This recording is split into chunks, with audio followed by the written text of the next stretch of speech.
Hi friends, welcome to my channel. ఈరోజు మనము tricks and trick ఇంకొక మెథడ్ అనేది చూడబోతున్నాము. ఓకే, సో ఇక్కడ 427 డివైడెడ్ బై 6 కదండి. సో ఇక్కడ డివైడెడ్ బై 6 ఉండడం వలన మనం 6 స్లీపింగ్ లైన్స్ అనేది డ్రా చేయాలి. సో చూడండి, 1 2 3 4 5 6. సో 6 స్లీపింగ్ లైన్స్ అనేది డ్రా చేశాను.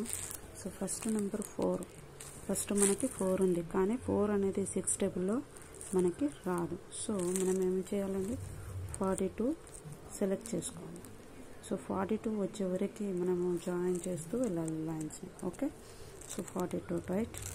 సో చూడండి, 1 2 3 4 5 6 7 8 9 10 11 12 13 14 15 16 17 18 19 20 21 22 23 24 25 26 27 28 29 30 31 32 33 34 35 36 37 38 39 40 41 42.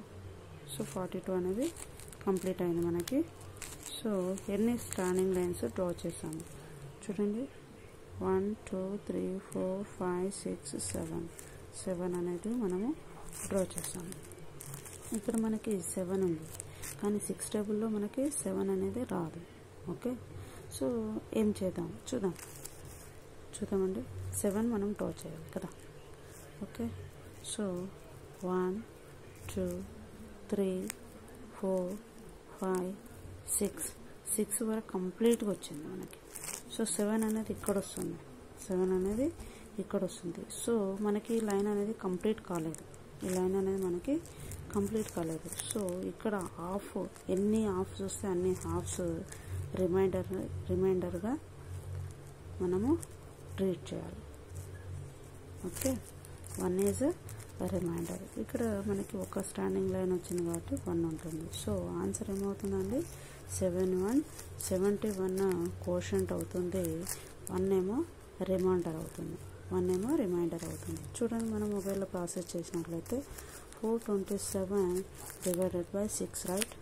So 6 7s are 42. So subtract చేస్తే 0 వస్తుంది. Next number bring down. So 6 1s are 6. 7 minus 6 is 1. So this is a remainder. This is remainder.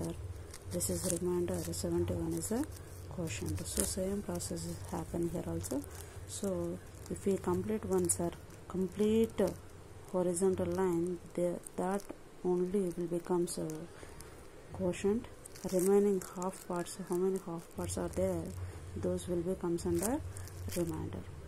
So ఒక line కంప్లీట్గా కాకపోతే ఆ లైన్ ఎక్కడ స్టాప్ అవుతుందో మిడిల్లో అవన్నీ కూడా మనకు ఫస్ట్ లైన్ దగ్గర స్టాప్ అవుతేనేమో 1 రిమైండర్ వస్తుంది. ఒకవేళ 2 లైన్స్ దగ్గర వస్తేనేమో 2 రిమైండర్ వస్తుంది. ఒకవేళ 3 లైన్స్ దగ్గర వచ్చింది అనుకో 3 రిమైండర్. ఆ విధంగా మనం రిమైండర్ అనేది కన్సిడర్ చేస్తాము. Thank you for watching my video.